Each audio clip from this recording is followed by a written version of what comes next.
The night my family told me I couldn't go on vacation, I bought a suitcase. We were around my mother's dining table, the one with a burn mark from my father's college days, the one every family photo seems to orbit. I was pouring tea when my sister, Hannah, cleared her throat like she was about to present a spreadsheet. "It's just not practical," she said. "Money's tight, flights are crazy, and someone has to stay with Mom for her checkups." My father kept his eyes on his plate. "You know your car's been acting up," he added. "You should save." Save. For years I'd been saving in ways nobody noticed. Saying no to coffee runs. Taking shifts nobody wanted. Packing rice and eggs into takeaway containers and calling it dinner. I knew they loved me in their way, but somehow love looked like me making room so they didn't have to.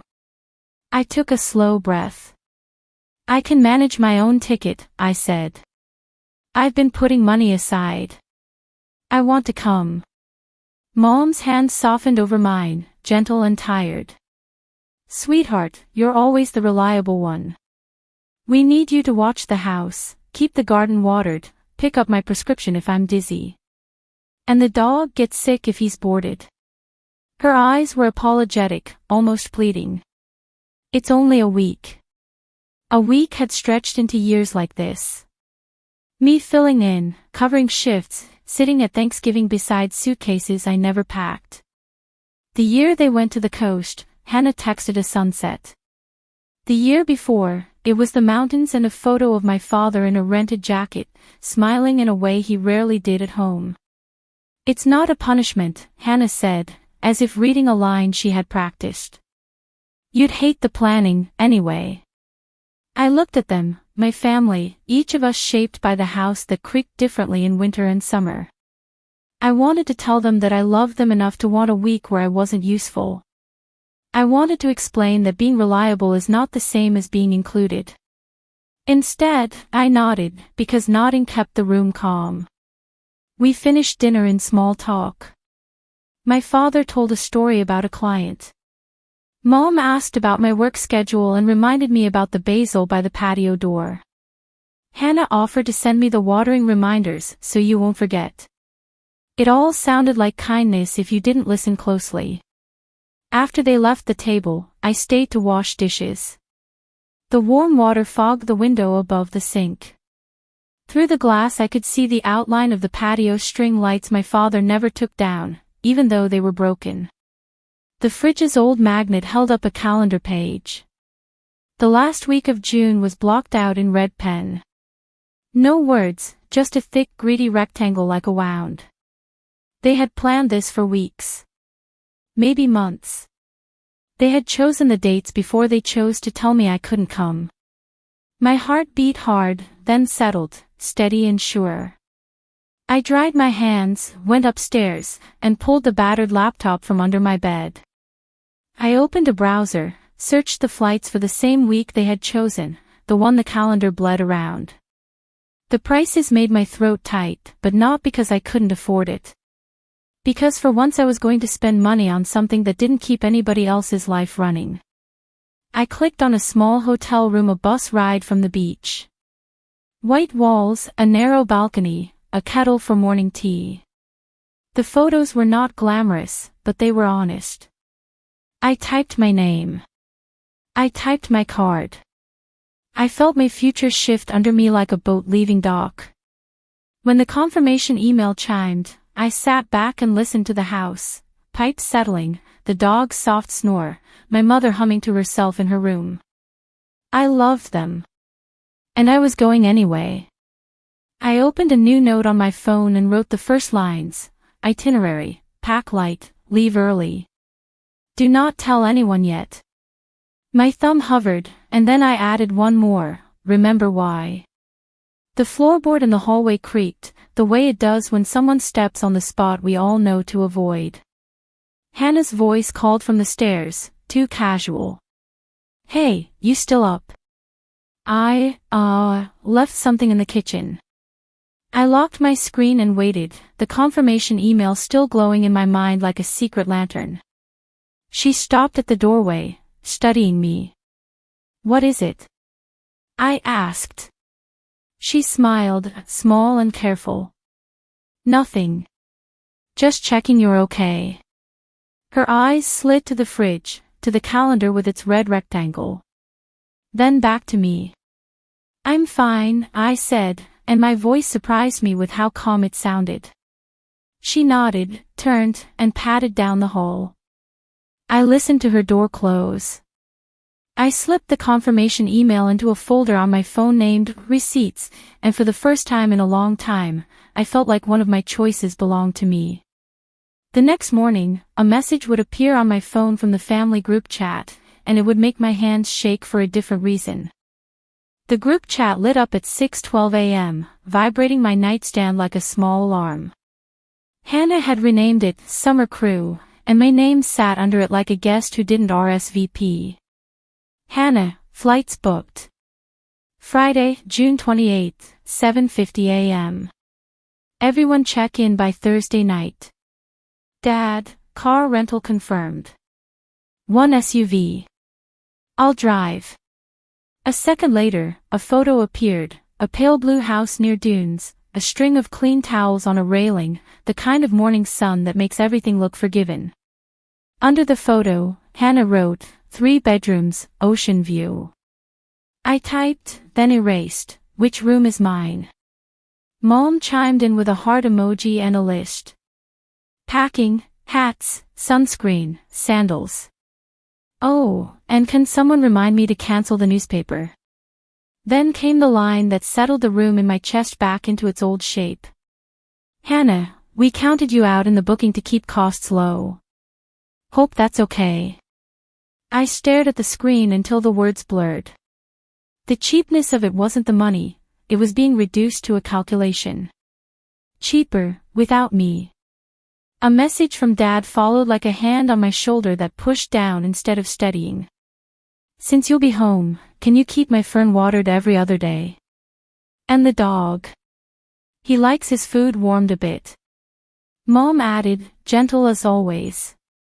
And my prescription if I feel dizzy before we go. But I think I'm okay for a week, sweetheart. Hannah again, brisk. Also, can you pay the power bill on the 28th? We'll reimburse you when we're back. I don't want to deal with it from the road. The site sometimes locks me out. I scrolled up. The week in red ink was now dressed in emojis and logistics. I put the phone face down and lay there, listening to a bird shout from the maple outside. I thought of the hotel confirmation on my phone, the narrow balcony and kettle. My trip felt like a candle cupped in my hands while a crowd pushed past. At breakfast, Hannah arrived with a binder and her laptop. Okay, she said, sliding into the chair beside me. I've printed itineraries, checklists, emergency numbers, the works. She pulled out a page and handed it over. House sitter instructions. Can you run through this? I skimmed the bullet points. Watering times. Trash pickup. The dog's pills hidden in cheese. You made this like I'm a hired service, I said. It's just clearer this way, she answered, not unkind, but firm. You're good with details. Dad folded the newspaper. We appreciate you. This is a big help. I want to come, I said, finally saying the words without dressing them up. I can manage my work, and the bills, and the dog. I can also get on a plane. Hannah's eyes flickered. We already booked without you. You decided for me, I said. Again. Mom touched my wrist, eyes searching mine. It's only a week. In my chest, something old and patient straightened. I'm taking a week, too. Hannah frowned. With who? Me, I said. I'm going alone. They were silent. Then Hannah exhaled a small, disbelieving laugh. You won't like it. You hate chaos. I hate being told my place, I said, quieter than I felt. She set the binder on the table edge, a neat stack of authority. If you're serious, can you at least send me your work login for hotel rates? It would save us a few hundred. I looked at her. No. Her cheeks went pink. Okay, she said, closing the laptop harder than she meant to. Okay. I finished my toast, the crusts hard from being left on the counter. After they left for the day, I pulled out my own list. I requested the time off, using vacation hours I tucked away like folded bills. I booked a neighbor's teenager to feed the dog at set times and text me photos. I printed my confirmation and slid it into a plain folder labeled Receipts. When I went to put it in my desk, I found the binder Hannah had forgotten. The spine read Vacation Budget and Keys. A tab stuck out near the back, labeled in her tidy writing, Accounts. I didn't open it. Not yet. I stood there with my hand on the cover, listening to the house breathe around me, and felt the knot of our family tighten and begin to slip. I didn't mean to open the binder. It started as curiosity, maybe a little ache. They'd trusted me to care for their plants, their dog, their mail. But the moment I saw that neat blue label, Accounts, something inside whispered, they didn't trust you with them. The binder was too tidy, too deliberate. Receipts, hotel bookings, car rental confirmations, each page slipped into plastic sleeves like pieces of a life I wasn't meant to touch. But near the back, a single sheet was folded, not filed. Paper creased in haste, not care. It was a printout from a shared family savings account. My name sat there beside theirs. But next to it, under withdrawals, were lines I didn't recognize.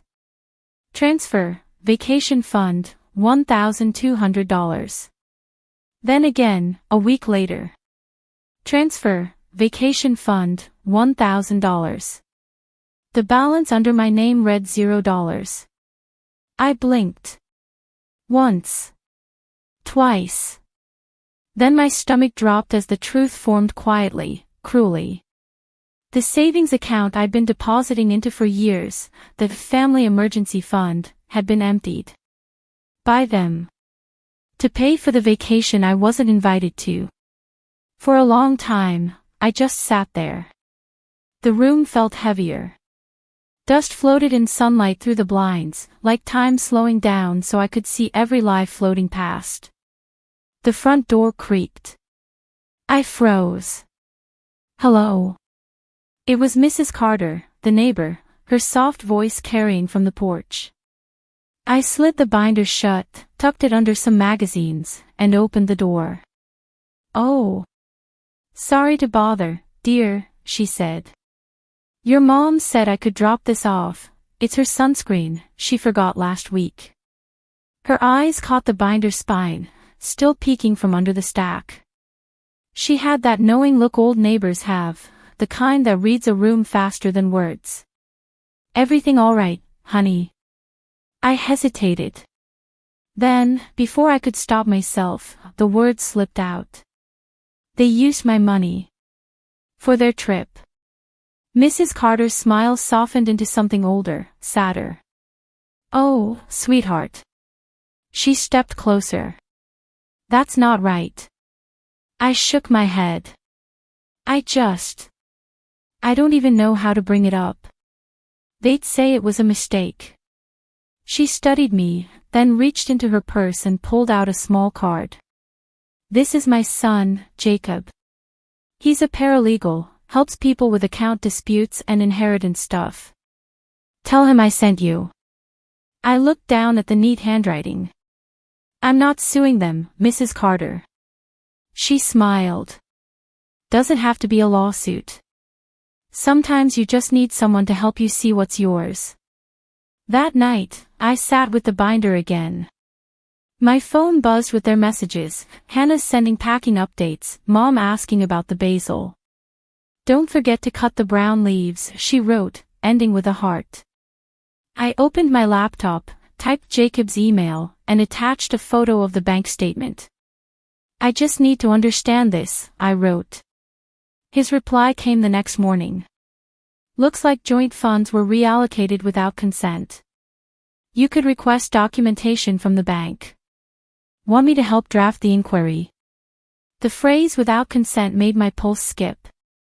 It sounded sterile, but underneath, it meant betrayal in paperwork form. Yes, I typed back. Please. Over the next 2 days, we traded quiet emails. He guided me through forms, told me what to ask, what not to say. He never pushed, just helped me trace the missing pieces. And by the end of the week, the numbers painted a simple truth. They had taken the savings I'd built, piece by piece, to fund their comfort. I wasn't sure which part hurt more, that they'd done it, or that they hadn't thought I'd notice. By Thursday night, the house was stacked with their luggage. Hannah's suitcase was by the door, neatly tagged.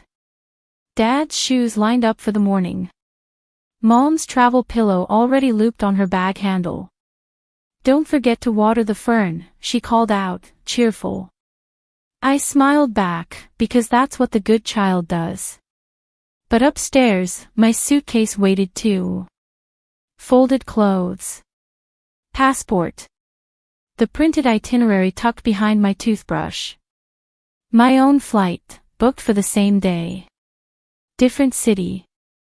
Same time. And as I zipped the bag shut, I looked once more at the binder, now missing a few quiet secrets. I left it open on the kitchen counter, right under the morning light. When they saw it, I wanted them to understand what it felt like to have something stolen, and to know I wasn't staying behind anymore. The morning they left, the house smelled like sunscreen and new beginnings, but none of them were mine. Mom was humming as she zipped her jacket. Hannah moved like a manager on a schedule, ticking boxes under her breath. Dad carried bags to the car, one after another, careful not to scratch the paint. I stood by the stairs, holding my mug. The steam drifted up, slow and steady, like a breath before saying something you can't take back. All right, Dad said, clapping his hands. Keys, wallets, tickets, everyone good. Mom nodded. Let's go before traffic builds. Hannah looked at me. We'll text when we land, okay? Don't forget the fern. Already watered, I said. Good. She smiled, satisfied, like a supervisor marking a task complete. As they stepped toward the door, I spoke quietly. By the way, I checked the family account. They froze, a perfect still frame. Hannah's smile twitched. Dad blinked. Mom turned slowly. What do you mean? Hannah asked, too quickly. The one we all contribute to, I said, setting my mug down. The one I've been adding to for years. You moved my money. Twice. Dad's jaw tightened. We needed to consolidate funds, he said. The vacation house required a deposit. With my savings.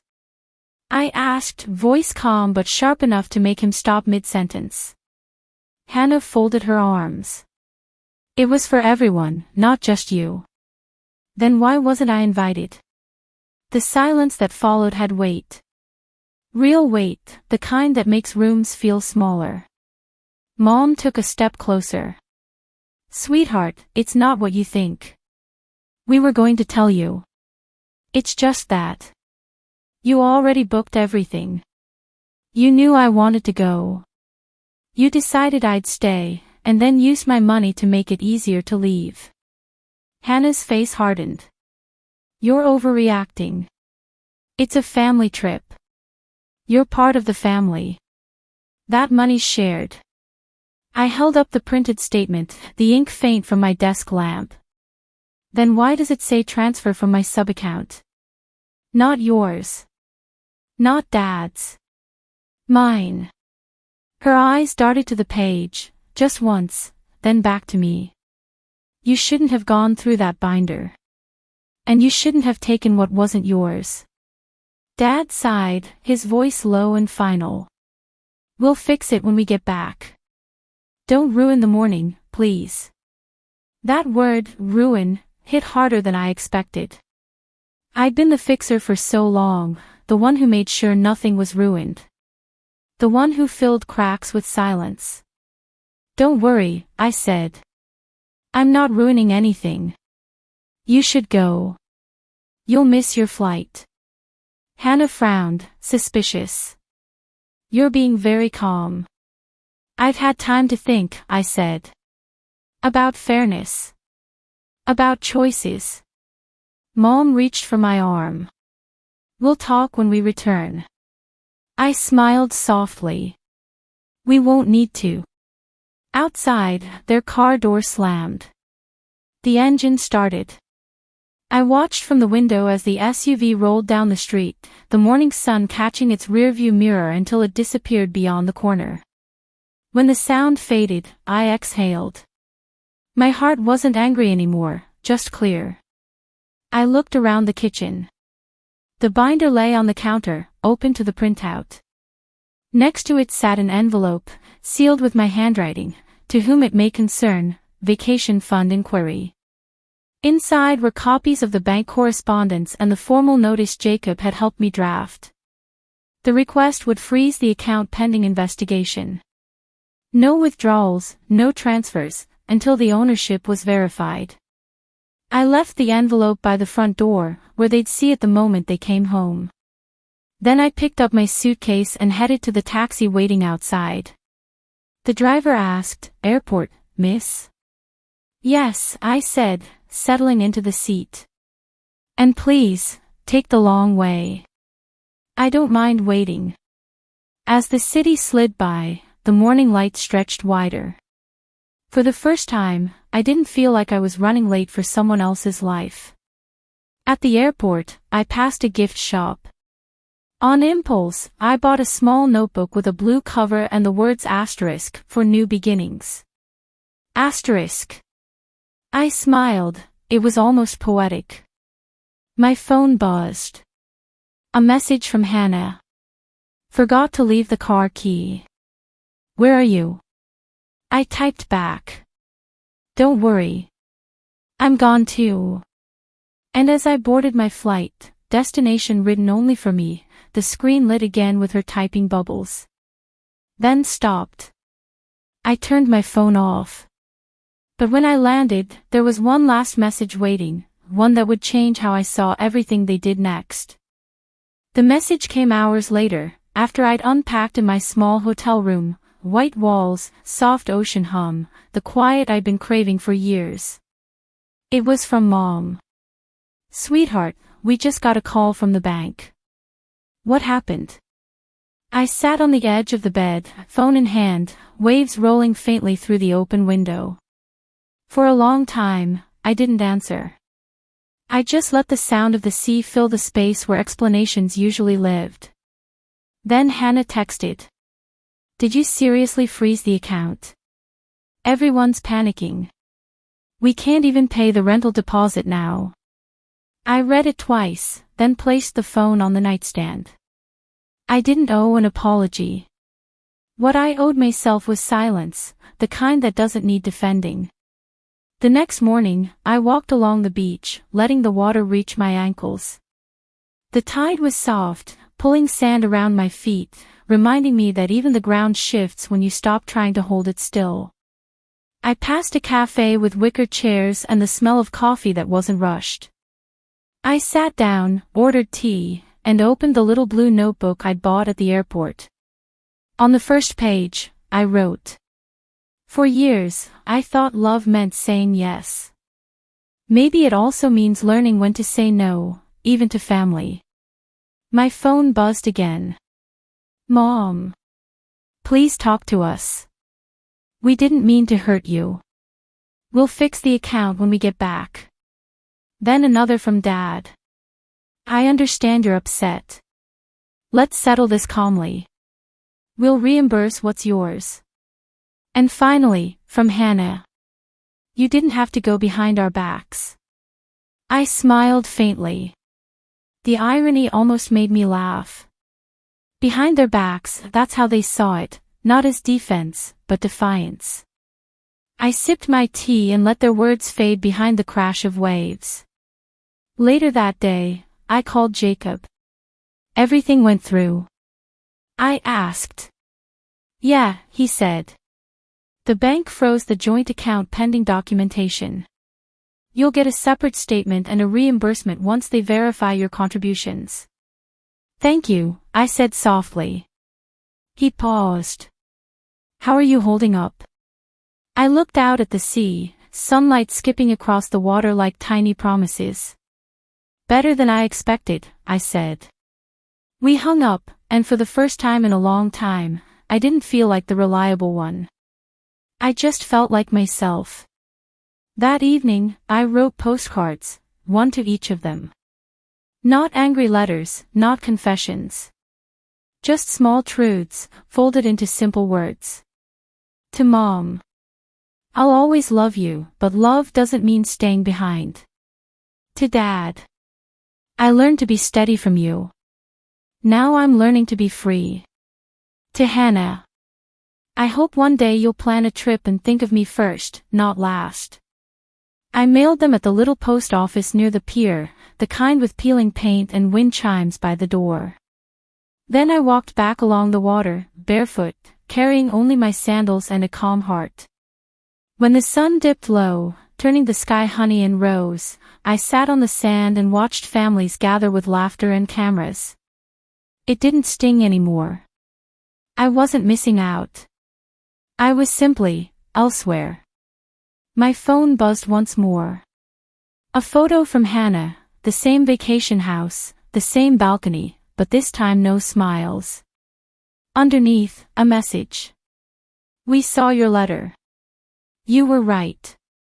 Enjoy your trip. I looked at the screen for a moment, then set it face down beside me. The waves kept coming, patient and endless. Behind me, a child laughed, that bright, spontaneous sound that has no agenda. I closed my eyes and let it linger. Sometimes, peace sounds like someone else's joy that no longer hurts to hear. I stayed until the stars began to scatter overhead. When I finally walked back to my room, the notebook was waiting on the nightstand. I opened it again and added one final line. I didn't run away. I simply went where I was not invited, and found myself waiting there. I turned off the lamp, feeling the quiet settle around me like a blanket, not lonely, but earned. And as the waves whispered outside, I whispered back. If this story touched you, share your thoughts below. And subscribe for more stories of quiet revenge.